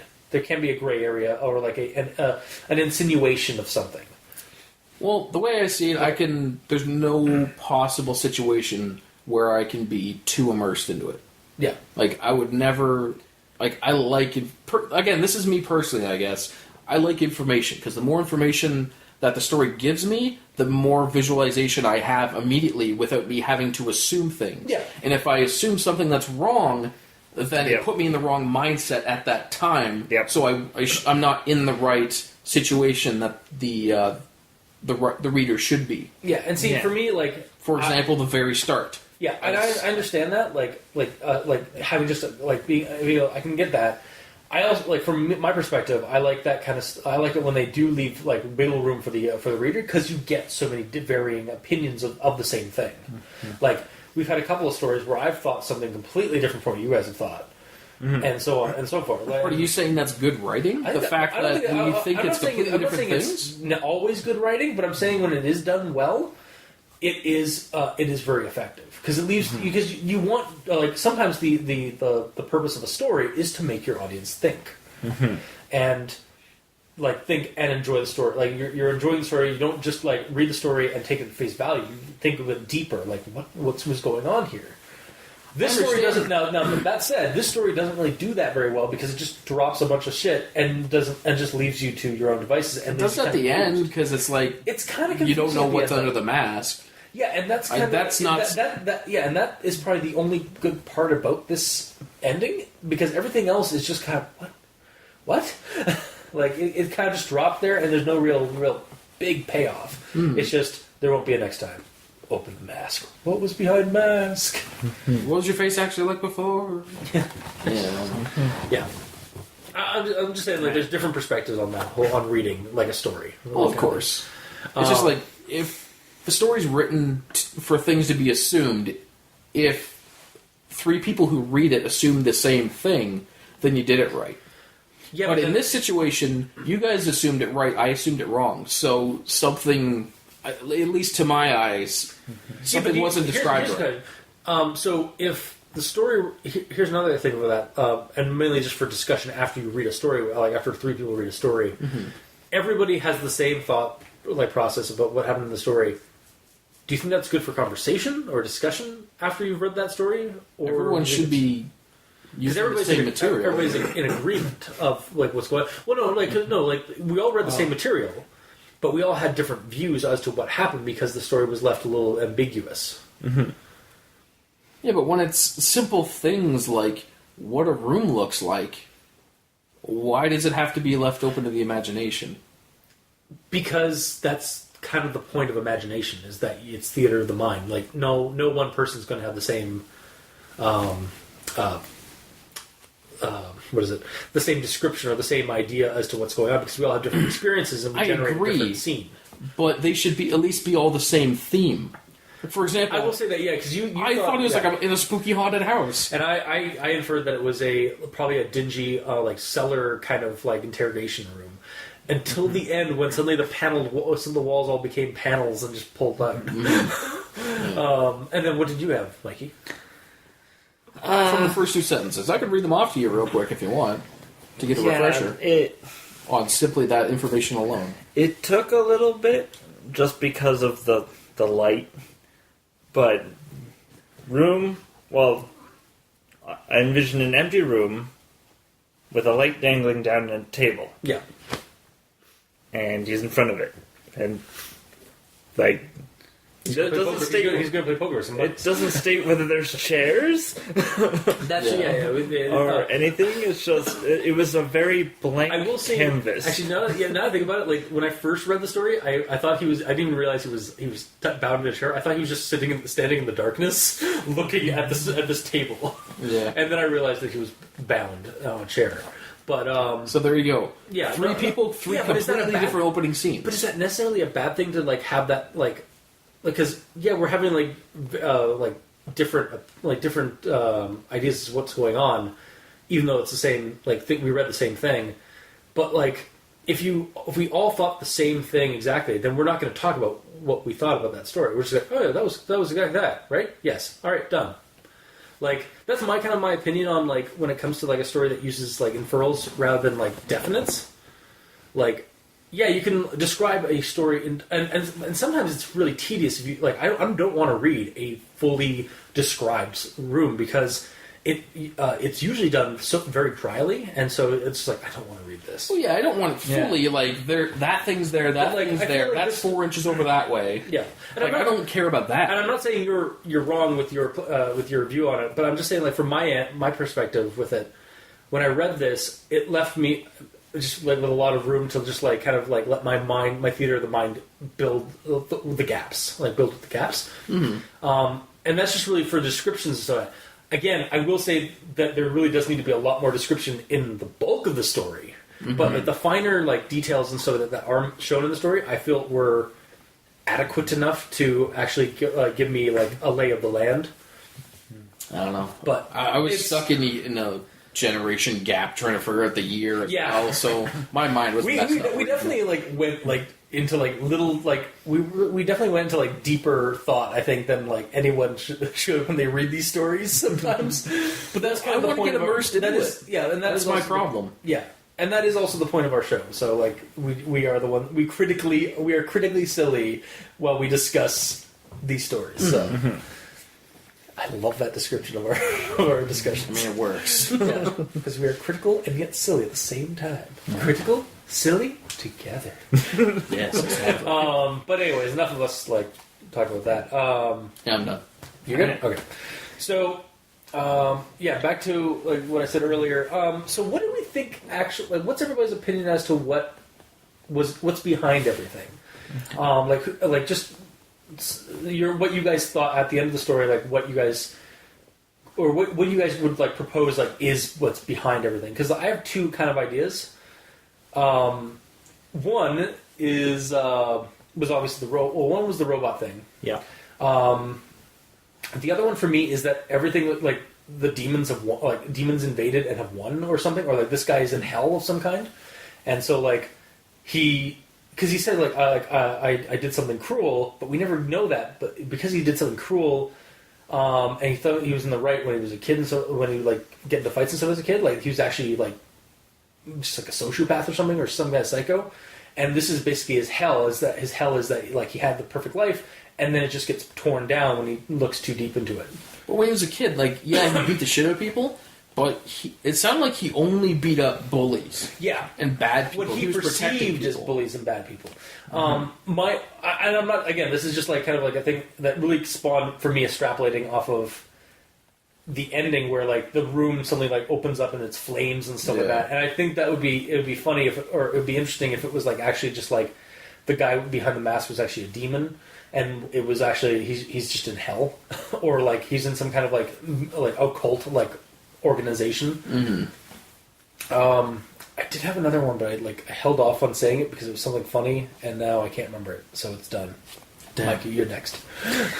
What do you think's behind it? Yes, Right. Sorry, for me, the robot, that robot thing that you came up with earlier, which is I like that idea a lot, or my silly little demon one, because I don't know how else to describe what the fuck happened. Okay. I'm gonna take it back to reality. Don't you dare say it. Not aliens? No, the other one. The other one. Don't you dare. Do it. Not sleep paralysis. Alright, I don't have to kill the demon. Alright. Okay. It's All sleep right. paralysis. So, there is a disease. I don't know what it's called. But it's essentially where you get black spots in your eyes. Isn't it just cataracts? No. It's So it is different. Okay. It's a disease. Okay. So, he starts seeing these black dots in his vision, and he looks overhead, and oh god, there's a thing flying overhead. Yeah, actually. And then he's driving, and then the black spot becomes bigger, and it looks like it could be a vehicle. So he turns on his sirens and follows it, and it's perpetually in front of him. So eventually, he actually rams into a wall. An actual wall. Yeah. And thus, from that point onward, he's in a coma. Oh, so that's why it's so skimmed and kind of the nature of the story is so skimmed and getting to certain points, because that's what happens in dreams. You never really get to point. You never really have that filler between point A and point B. You're just suddenly at a spot. Yeah. Okay. And then I also just realized, were the black vans supposed to be the black spots that got closer? No. They're just because those kind of just go those just oh wow, see black figures over the sky over our town, and then. But that's not what I should be focused on. I should be focused on these black vans that are coming through our town. Yeah, it's immediately brought up and then thrown away. Yeah. yeah. But that's a interesting way to look at it. Yeah. And then basically he's in a coma, and they The bit where his wife says one thing is actually her talking to a doctor. Like, that's weird, isn't it? Oh, okay. Like, Yeah. that he would drive into a wall. I don't know what happened, officer. Yeah. And then at the end, he's actually being cremated alive.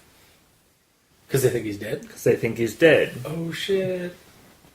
And, Damn. his mind is just trying to basically what limited like external like stimuli he's getting like from his body, like through his senses and stuff like that. His mind is extrapolating this fantasy world. Mm-hmm. Okay. Fuck. I actually really like that. Yeah. And it still works with the inner monologue, although I still think maybe at the to really like hammer that home, if that was going to be the case, have a third person thing happen at the end. It's like where the wife is like talking to a doctor, is like, I just can't believe it happened. Like I hope he's in a better place now. As the fires like convert the body to ash and stuff like that. Like that kind of like in the next room over or something like that. Or yeah, like that would have been like a good like what the fuck yeah, no, I like that. I'm down with that. Yeah. Also, I should also point out this story is technically under a category of demons and devils. well, because they're mentioned. Yeah, So, I mean, they're not even mentioned. Like it's just kind of yeah, true. fires at the end, Yeah. like the fueling program. It's like That's not are really these the Doom Demons? Did the Doom Demons win? Maybe they did. And that could be it. My other thing. Now I kind of with the. Yeah, no, it's Carcosa. That was my other my idea. Oh, Because again, the world it's a world. It starts off as the world he knows, and then weirder and weirder things happen because as basically the walls like the walls of reality start peeling away, and eventually, and then he gets put into this room, and then it's like there won't be a next time. Also, I wear no mask. yeah. And then he's just confronted with the king in yellow. Yeah. So that was I'm my down idea. for that as But well. I'm like honestly, that's a really good idea too. Like just have him like basically be in a coma and then mistakenly dead. See, that's a fun way to do really real creepypasta. Yeah, where Like, it quote all unquote seems like- mundane horror. Yeah, where it all But seems really You like- don't really. It's not in your face that it's mundane. It's mundane. Like, yeah, it starts off super. It's also the same kind. And it's actually the thing I hate in asylum movies. So in horror movies that use asylums, there's a lot of them end up like, oh, like there's a supernatural killer, there's a supernatural thing in the asylum, and then you find out at the very end that the main character the entire time was just an insane asylum or was an insane patient, and it was all in their head. And I hate when they do that because it's like a fucking cock tease. Well, it's like it was all just a dream. Yeah. You know, there's no yeah. repercussions, I but think that's well, except there are repercussions because like the person like actually stabbed a bunch of people. Oh, okay. In their pursuit of a supernatural entity, when really it's all in their head, and like everybody else is reacting to them, as if they're crazy because they. It's like Fight Club. Spoilers to Fight Club. Everything was inside the guy's head. Like his buddy that helps him start Fight Club was actually a secondary personality. Did I just ruin that movie for you? You just disregarded the first two rules of Fight Club. You don't talk about Fight Club. Seriously, that's the second rule cover. You don't talk. do not talk about Fight Club. Fair enough. Dare you? The world needs to know that you're a liar. You break the rules. But yeah, there's like like Shutter Island. The Ward is another asylum movie where like it's throughout the entire movie you think that it's a ghost girl killing the other girls like patients like in this asylum, and then it turns out that they were all one girl and just split personalities, like multiple personalities that were being killed off by one of the more aggressive personalities. Or it's like that movie that did the same thing except everybody was in a motel. Like they were trapped in a motel when it was like a storming, like because there was a storm or something, and one of the people in the motel was a killer. And then by the end, you find out that everybody was actually different persona or personalities in a killer's head, who's in prison. And this is actually all being basically like all the like the weird like benefactor character that like is talking to them over the phone and stuff like that is actually a cop who's doing some like crazy psycho, like some like new age psychological like treatment on the killer to try and have one of the nicer personalities take effect rather than the murderous one. I cannot remember what that movie's name is, but it's basically the same premise. And I don't know, and I maybe it's just because like every asylum movie has like that I watched seems to do that, and maybe that's why I just don't like that aspect. But for this one, I like it because it gives us a possible supernatural thing, and then we get that twist where it was actually a real like a real life mundane thing, but it's like but it's also a dark mundane thing. Yeah, like in some situations, I'd be like, well, shit, I wanted it to be supernatural, but I actually really like the way that's laid out because it's actually a smart. It's a smart story that way. Yeah, Yeah, for sure. all right, I can buy that. Yeah.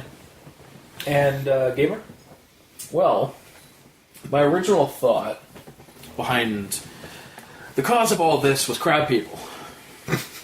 crab people, Yes, crab people because they take on the appearance of humans. look like To, crabs, but act like people. Yeah. Crab, Also, I needed a South Park reference of course. for that cash money that I don't get. Yeah, we are not funded or promote. We are not sponsored by South Park, so I don't understand why he does it. Other than to just be a super fan. I just love South Park. They're funny. Fair. And also, yeah, it's still the crab people. Okay. That's in my head canon. That's what it is. That's all it is. Like, no, I have nothing else. It's just basically like the whole like it's aliens like taking over. No, except replace the aliens with crab people. Mm-hmm. Okay. Yep. I need to run motherfucking crab truckers for you sometime. Crab triggers. It's like I think a 1 or 2 page RPG game where you play motherfucking crab people Nice. and who drive trucks across America.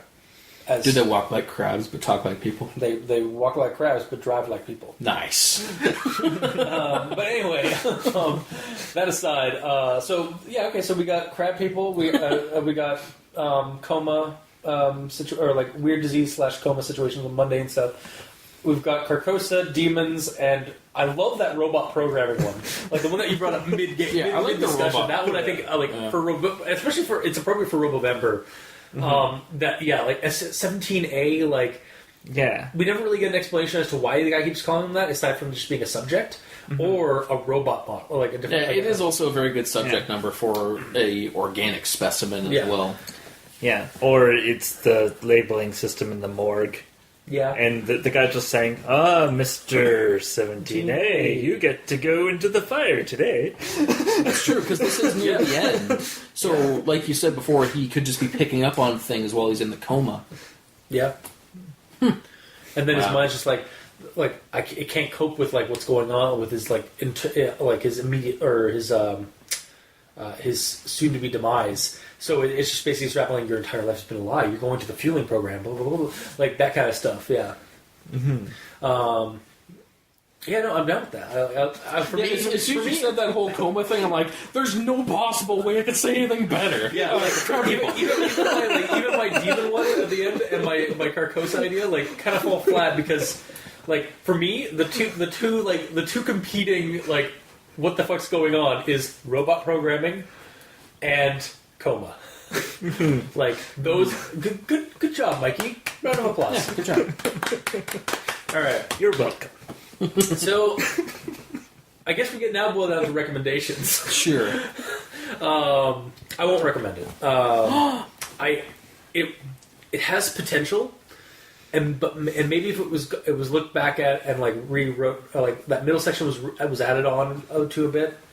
And like give us a little bit more like cohesion between like the different like things that are going on in the story. Otherwise, it just kind of like everything's just thrown at you and not really explained as to why.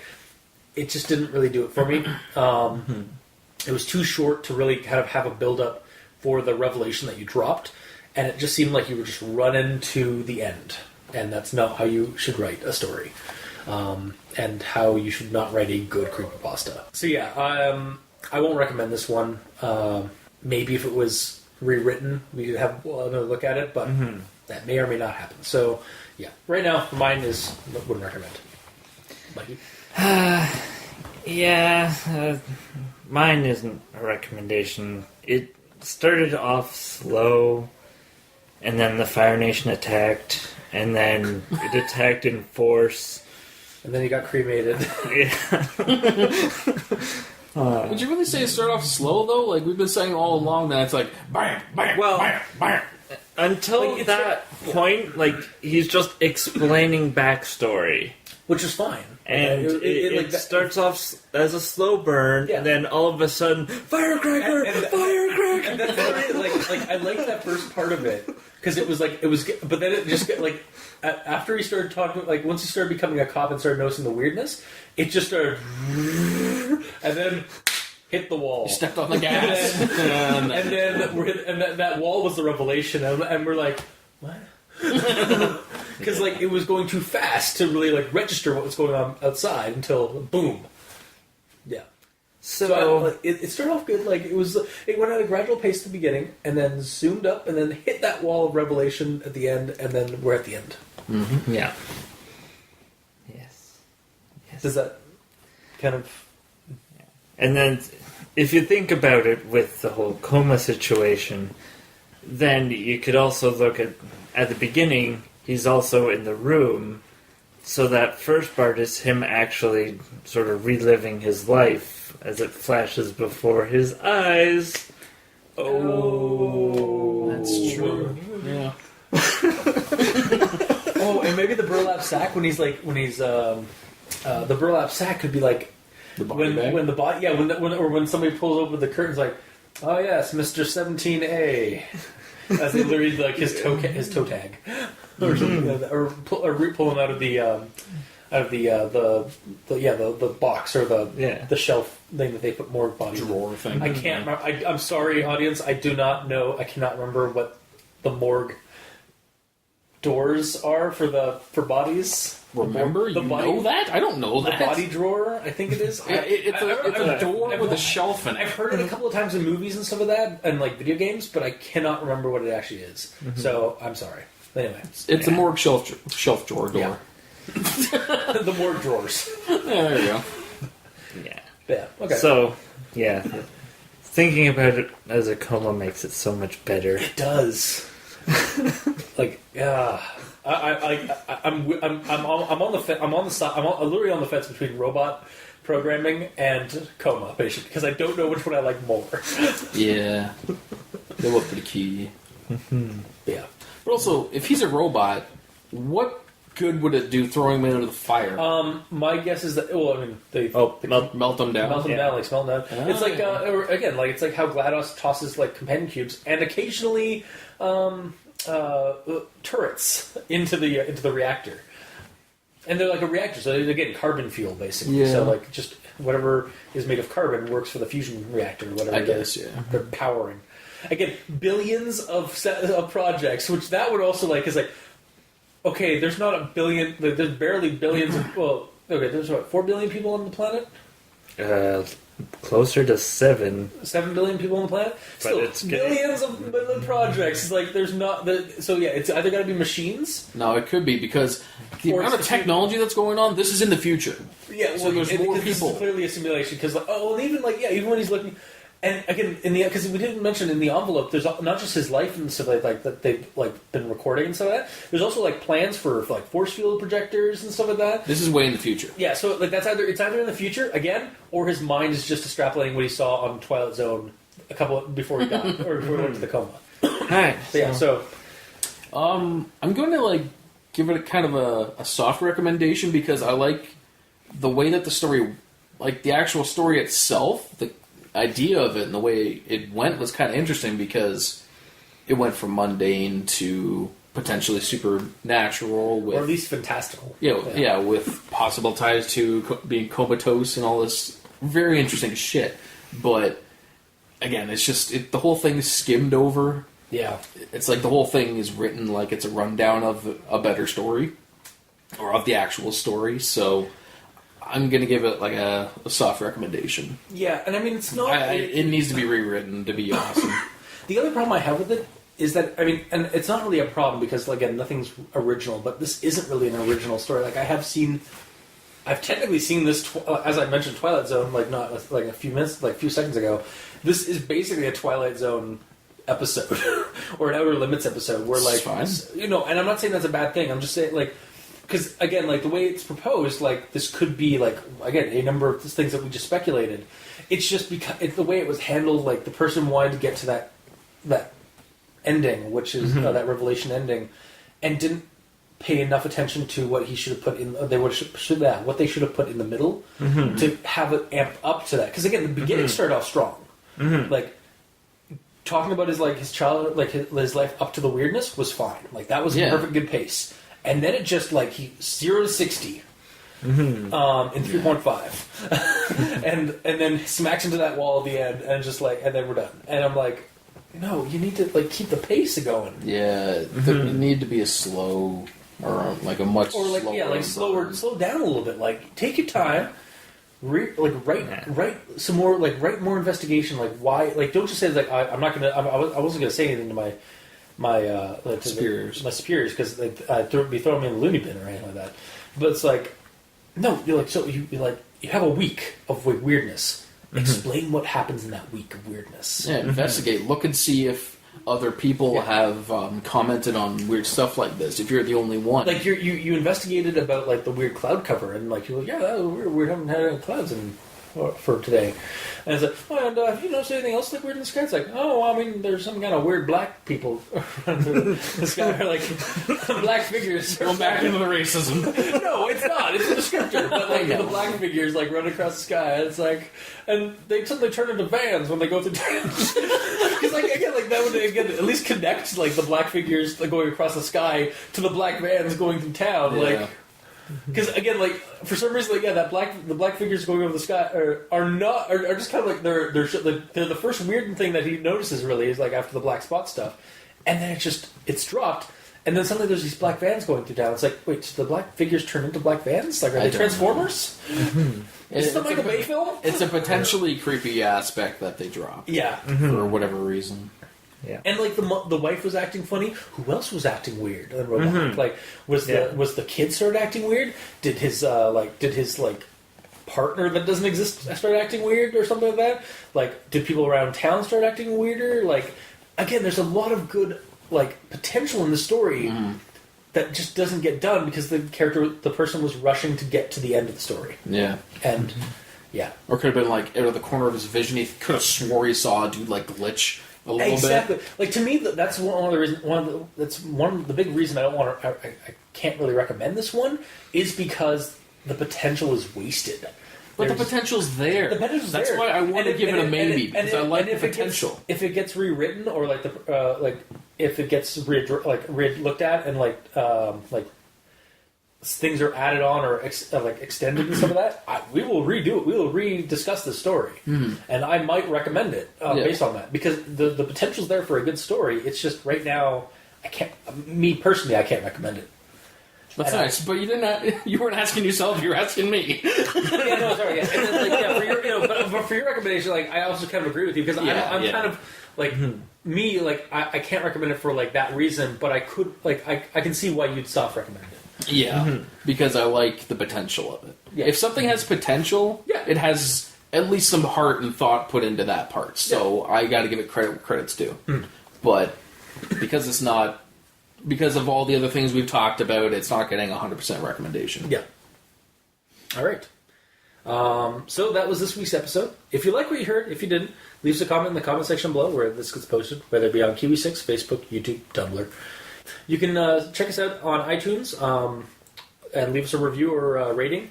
You can leave us an email at aldenterigamortis@gmail.com. That's ALDENTERIGAMORTIS@gmail.com, where you can also leave us suggestions that you'd like us to discuss on the show. Also, we're on Twitter. Mikey's at the E Stands for Evil. I'm at Review Cultist. The Gamer in Yellow's on Xbox Live at The Gamer in Yellow, except the W at the end, because Microsoft hates them. You can check out the title cards for each episode on either our Tumblr, crazonstudios.tumblr.com, or on the YouTube channel with the video segments of each episode. And if you're one of our patrons, thank you. You're helping us keep the show hosting payments at bay, and you're helping us grow. And if you would like to help support the show, you can go to Patreon and check out the different backing tiers. Just go to Al Dente Rigamortis on Patreon, and we've got behind the scenes content like special episodes. Mikey and Gamer in Yellow have started up 2 segmented shows for the different tiers, where they basically re-review stories that they were not privy to on the show, and also riff on the old shows. We also have actual play content, so some occasionally, like I'll run a creepypasta inspired or based role-playing game for the group, and we'll record it, and shenanigans usually ensue. I usually post. I sometimes post art on the show, not just the title cards, but like little poster bits based on like things that are mentioned in the show. I think we have at least a couple of. I have at least a couple of T-shirt designs in the works, based on like things that we've done. But I'm not sure we're at that tier yet. Like maybe if we start getting a little bit more Patreon money, I'll consider maybe getting T-shirts done. Yeah, they're not super cheap. Yeah, no, they aren't. But so yeah, that's something. If you help us, if you help support us, we can expand and we can grow as a podcast or as a brand. So until next time, I have been your host, Review Cultist. I'm Mikey. The E stands for evil. And I'm the Gamer in Yellow. And this has been Al Dente Rigor Mortis. Sleep well.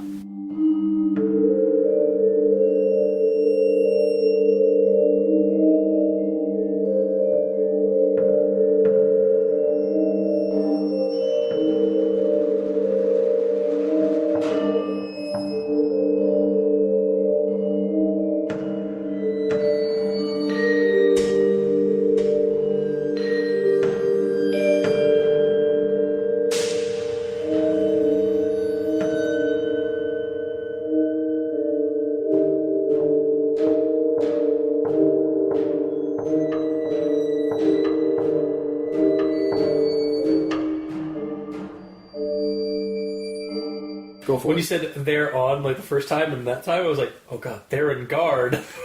Locusts! That's why it's a dingy room! No. Oh, you went Theron? Yeah, Theron. Theron guard? Yeah, exactly. Yeah. Oh, weren't they the ones with the bows? Yeah, the torque bows. Oh, I love the torque bow. Right? Pasta. The dogs of hell. The hounds of hell agree with me. The hounds of hell agree with me. The hounds of hell agree with me. The hounds of hell agree with me. The hounds of hell agree with me. The hounds of hell agree with me. The hounds of hell agree with me. The hounds of hell agree with me. The hounds of hell agree with me. The hounds of hell agree with me. The hounds of hell agree with me. The hounds